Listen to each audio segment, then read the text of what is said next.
የአብርሃም ድንኳን ነሽ የያዕቆብ መሰላል ነሽ ማርያም ሰላም ልበልሽ ምስጋናን ላቅርብልሽ ማርያም ሰላም ልበልሽ ውዳሴን ላቅርብልሽ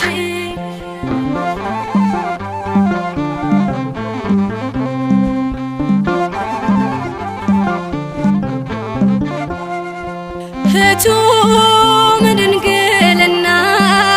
ፍጹም ትሕትና በሥጋም በነፍስም ፍጽምት ነሽና ውበትሽን ወዶ እናቱ አደረገሽ